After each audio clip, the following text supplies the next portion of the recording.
Before you begin this webinar, you may want to open or print the two handouts in your session folder. We will be using these, so it may save you time later. By the end of this session, you'll be able to answer the questions: what are the basics of PBIS and UDL? What do they have in common? What are some practical, simple ways to use UDL within the PBIS framework? What are your current thoughts and feelings about positive behavioral interventions and supports, PBIS, and Universal Design for Learning, or UDL? List at least two things you know about both PBIS and UDL. My name is Linda Mead. I'm an SST consultant at Region 14. Before I took this job, I was the principal in a pre-K to 5 building for 12 years. Prior to that, I taught 5th grade for 10 years. I wanted to tell you this so you know I have been where you are. I know for some people, hearing the term PBIS, or Positive Behavioral Interventions and Supports, causes eye rolls and feelings of deja vu. Add in UDL, or Universal Design for Learning, and it immediately makes them want to run the other way, or in this case, pick a new session. I felt that way many times about certain topics in my career, and still do on occasion. But please hang in for a few minutes and let me get started. I promise not to beat you over the head with the PBIS matrix or explain in detail why UDL is not the same as differentiation, although it is not. But that isn't the purpose for this session. If you'll hang in there with me for a couple of introductory review slides, I promise you'll leave with an idea to think about and consider. We're going to start with some PBIS review, myth versus fact. PBIS is another program that will be here and gone. Actually, PBIS is a framework. It's not a program, which means it can be tailored to fit each school or district's needs. PBIS principles are in Ohio law, so it's not going away anytime soon. Another myth is you can't punish kids if you use PBIS. All staff are expected to consistently correct misbehavior in all settings. Staff use a variety of consequences which fit the level of misbehavior and are likely to decrease recurrence. So there are consequences in PBIS. Punishment is a little strong, but there are consequences and sometimes they're harsh. The P, positive in PBIS, means kids get a reward every time they follow expectations. No.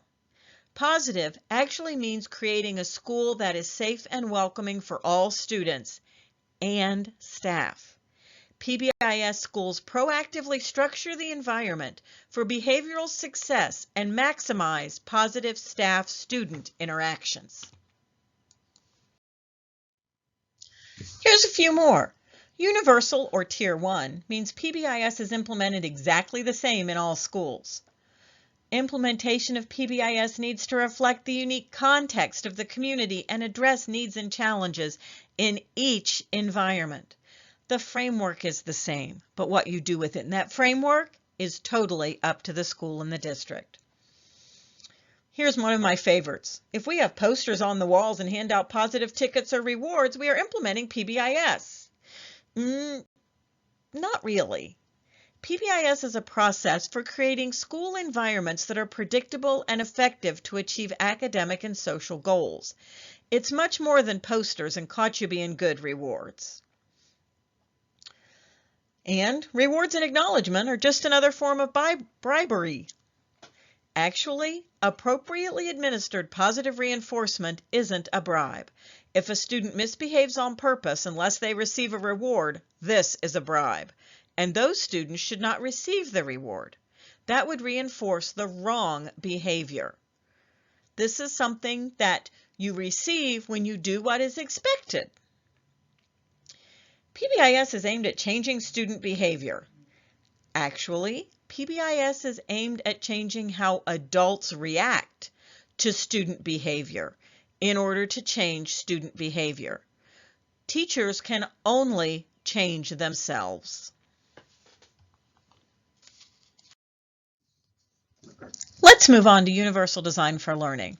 The first myth is a big one I hear a lot. Universal Design for Learning is the same as differentiation. The difference between UDL and differentiated instruction is that UDL proactively evaluates the classroom instruction and environment and provides access to the content on the front end. Differentiated instruction reactively evaluates individual students and retrofits and modifies on the back end. UDL is a framework that is used to design a lesson and learning environment with the intent to remove barriers.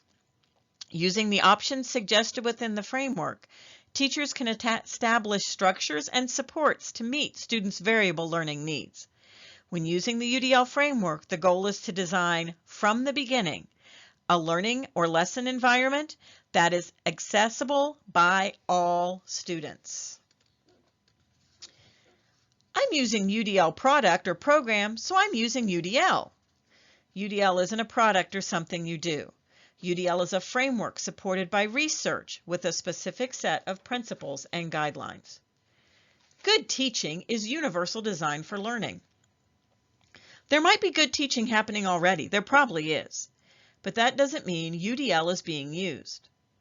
You need to use the Universal Design for Learning framework and its principles and checkpoints to be able to inform intentional instructional practices. Specifically, the instructor must reference the UDL framework and apply the UDL principles in order to make decisions, assess, and inform instruction.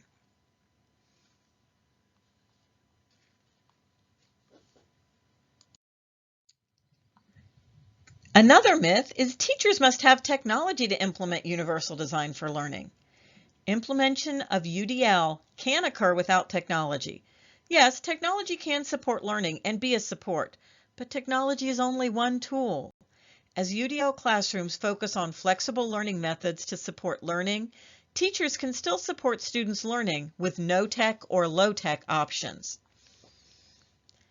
The last myth we're going to address right now is UDL is only for learners with disabilities. UDL aims to remove barriers to learning and support inclusive teaching practices for all learners. Teachers need to consider using UDL in their pedagogy, even if they do not have learners with disabilities in their courses. It is important to remember that those students who vary in age, gender, cultural background, first language, and abilities will also benefit from Universal Design for Learning. Which PBIS or UDL myth have you heard in your school or district? How might you address this the next time you hear it? So, to review, the short version. Positive Behavioral Interventions and Supports is an evidence-based, three-tier framework for improving and integrating all of the data, systems, practices affecting student outcomes every day. It's a way to support everyone, especially students with disabilities, to create the kinds of schools where all students are successful. PBIS isn't a curriculum you purchase or something you learn during a one-day professional development training. It's a commitment to addressing student behavior through systems change. When it's implemented well, students achieve improved social and academic outcomes.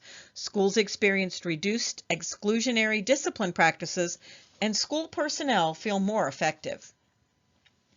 Universal Design for Learning is an approach to teaching aimed at meeting the needs of every student in a classroom. Universal Design for Learning is a framework to improve and optimize teaching and learning for all people, based on scientific insights into how humans learn. The goal of UDL is to use a variety of teaching methods to remove any barriers to learning and give all students equal opportunities to succeed. It's about building in flexibility that can be adjusted for every student's strengths and needs. That's why UDL benefits all kids. I always find it easier to compare things in a nice table. So, how do they compare, PBIS and UDL?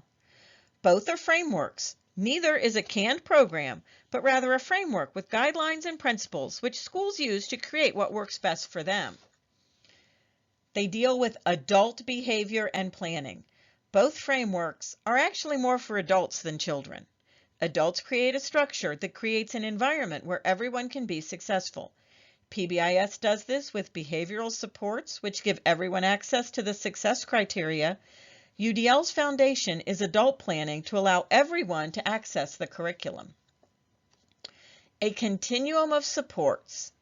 Both frameworks have universal elements open to everyone, Tier 1 for PBIS, materials and options that are available to everyone in the class in UDL. For students who need more to be successful, PBIS moves to Tiers 2 and 3. UDL provides additional supports and options to access the curriculum.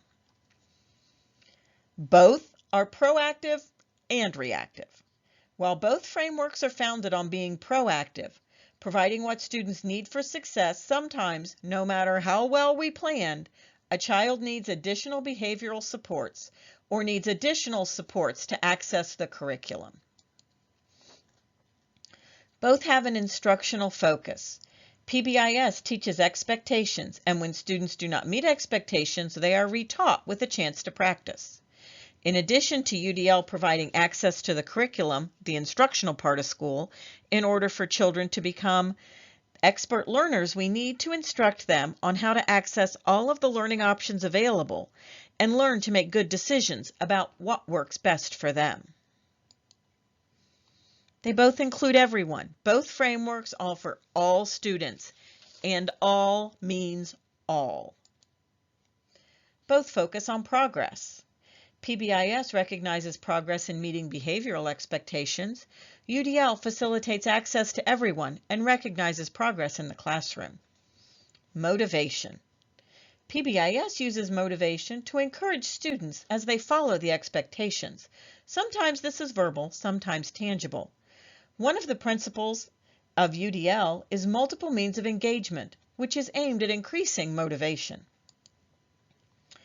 Key to both PBIS and UDL is the teacher-student relationship. Students need to trust their teacher wants them to do well and will support them as they work toward goals, behavioral or academic. Students need to understand that the adults and their peers care for them. Both frameworks are built around a culture of success and the belief that everyone can succeed. Interactions are positive, and while choices may not be good, students are good, worthwhile human beings who will succeed.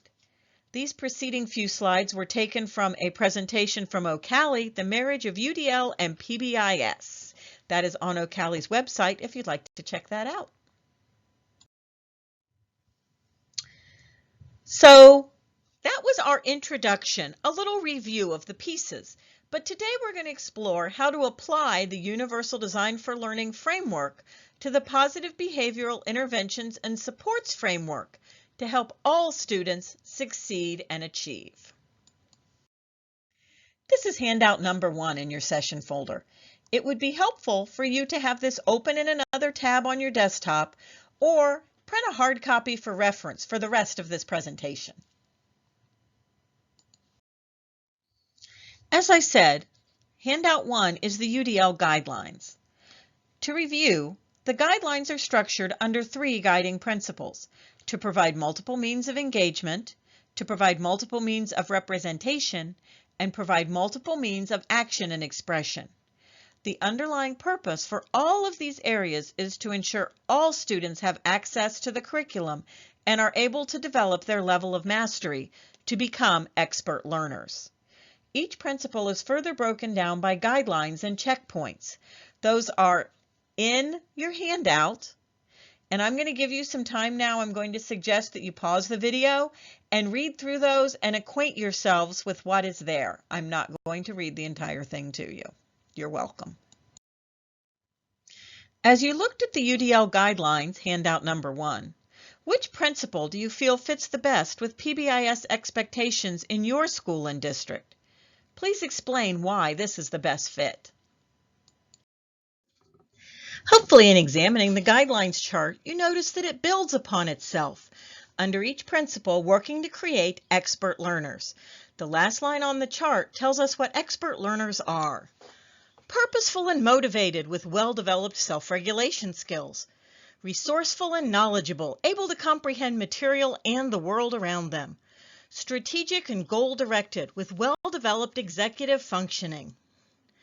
By planning within the UDL framework and teaching students how to be purposeful and motivated, resourceful and knowledgeable, strategic and goal-directed, We are helping them to be in charge of their own learning. The same guidelines can be used to help children to be in charge of their own behavior. This is handout number 2. It is a sample generic PBIS behavior matrix. It may be similar to the behavior matrix you use. The published and posted behavior matrix is a key element in PBIS. Students need to know what is expected of them, and adults need to know what behaviors to give positive reinforcement and which behaviors do not meet the expectations. The matrix is the same for everyone, but must everyone meet each expectation in the same way? Does everyone understand what the terms in the matrix mean? Is there ever wiggle room? Let's look at one piece of the matrix. Under common areas, get involved and respect, we have help others, be considerate of space, use appropriate language and volume, honor privacy, move along, keep hands to yourself. Does everyone know what all of those things mean and what they should look like? And do they have to look the same for everyone? These are rather ambitious. Let's look at the common areas respect piece of the matrix. Most schools have similar wording in their matrix, keep hands to yourself. Now a smart aleck child would inform you that she can't give her hands to someone else, they're stuck on her arms. But keep hands to yourself can be achieved in many different ways. Must everyone catch a bubble, have their hands in their pockets or behind their back? That's more common in elementary school. Some schools set this strict method for walking in the hallway as a way to instill common expectations and order, but the expectation is just to keep your hands to yourself. Are we truly helping children learn to manage themselves and become experts in their own behavior? Will catching a bubble really be a good standard as the child grows into an adult? Is there a way to teach children to keep their hands to themselves, leaving it up to them to decide how best to manage this? Hands in pockets, at their sides, crossed in front, or swinging back and forth, all fulfill the goal and allow the child to determine which method of meeting this expectation works best for them. This links to the Engagement Guideline 1, Recruiting Interest, Checkpoint 1, Optimizing Individual Choice, and Action and Expression, Guideline 4, Physical Action, Checkpoint 1, Vary Method for Response. This also makes the expectation achievable for everyone, even children who, due to a disability, can't clasp hands or catch a bubble, but they can keep their hands to themselves in a different way. This would also eliminate another problem with such strict methods. As soon as a child isn't following the strict method, someone, you all know who it's going to be, will have to tell the teacher. Then the child who was following the expectation in a different way is suddenly defensive and refuting the claims, and in the end, everyone is late to lunch and someone lost recess. Is it really worth all that? This is a big mind shift. By using UDL in conjunction with PBIS, teachers are no longer mandating exactly how every expectation must be met. They are helping students determine the best way to meet the expectations. This would also have to be an idea embraced by all of the adults. Let's look at another one. This is a classroom expectation, work well with others. Most schools have some form of this expectation, but does the same standard apply to everyone? I know some children who had this skill well in hand. They shared supplies, did their share of the work, and kept others on track. But I've also known students for whom work well with others meant there was no harmful physical contact. This teacher knows work well with others is rather vague. So they created a group rules chart to help students work together. And the majority of students do well with these guidelines. But this is Jamie. Jamie is at or above grade level in all subjects and has friends at school. Has lived in trauma and feels its effect. Disrupts others with activity when lacking an engaging task. Will lash out at others when feeling threatened. Does not like to work with others unless they are friends. In most classrooms, Jamie wouldn't make it through an entire activity following the group rules. But let's look at the UDL principles and see if there is a way to help Jamie participate and be successful, even if unable to meet the same standard as everyone else. What part of the engagement principle could apply to Jamie? On handout 1, look at the UDL guidelines for engagement. If you would like to pause the video now and determine on your own which ones would work for Jamie, please do so. I think optimized individual choice and autonomy could come into play. Can the students have some choice in groups? If not, can Jamie be allowed to choose one person to be in the group? Vary demands and resources to optimize challenges. Perhaps Jamie's goal is to follow the group rules for a shorter period of time. Then have the choice to stay or leave to work alone. You would gradually want to lengthen that time. Would access to a stress ball or favorite activity help Jamie maintain in the group? Could this be an option for everyone? Who doesn't love a fidget? Promoting expectation and beliefs that optimize motivation. Do you think Jamie can work in the group? Does Jamie know of your confidence? Do all of your students know this? In some classes, Jamie would be assigned to a special group. This is the interventionist or only one friend. But if there is never a chance to build skills in group work, Jamie's choices as an adult will be very limited. What part of the representation principle could apply to Jamie? Look at your UDL guidelines for representation. Again, if you would like to pause the recording and determine this on your own, please do so. Did you find any that fit? I think making any of these fit this situation may be a stretch. Since we are focusing on behavior, none seem to apply directly, but possibly giving Jamie the option of creating an individual product based on the group work would be beneficial. It is important to know all principles don't fit all situations. You don't need to use them all or one from each column. It isn't a takeout menu. What part of the action and expression principle could apply to Jamie? Look at your UDL guidelines for action and expression. Again, you may wish to pause the video. I think optimizing access to tools might be helpful. If Jamie doesn't have to share materials, that would eliminate one possible source of conflict. This might be a good idea for others as well. Or can extra tools and materials be available if some students want their own? If others can have their own materials too, Jamie won't feel so different. I think the biggest impact from this area may be guide appropriate goal setting and support planning and strategy development. A quiet discussion with Jamie about how this group work will go and how long before a break is needed. Will Jamie be able to return to the group after the break? What will Jamie do if frustrated, if feeling threatened? Planning a strategy to deal with these things will help Jamie stay in the group for a longer period of time. We worked through Jamie together, and now it's time for you to show what you know and put the principles and guidelines to use in a final project. Choose a child you know who may have trouble managing their own behavior and following expectations. Think of this child and a common problem area or activity when the child is often unsuccessful. This may be a child you know from your current class, from a class that's coming up, or that you live with in your home. Create a plan for how you will address this child's needs through the UDL guidelines. Be sure to include the traits that make it difficult for the child to be successful, the area or activity, and why you chose it. Guidelines and checkpoints of the UDL framework that you would use to address the child's needs, what you would do and how it would help. And is this something that could be applied to the entire class rather than just this one child?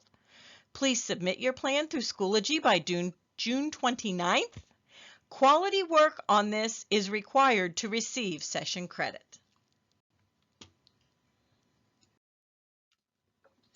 I hope you enjoyed this session and got some ideas and information you can use to help all of your students be successful. I started this session with the questions, what are the basics of PBIS and UDL? What do they have in common? What are some practical, simple ways to use UDL within the PBIS framework? Hopefully, this session provided more information about how these two frameworks can work together. Please complete the session evaluation in your Schoology folder. Completion of the evaluation is required for you to receive your certificate of completion. Certificates will be emailed to participants in early July. Thank you for taking part in this session. Enjoy the rest of your virtual conference experience.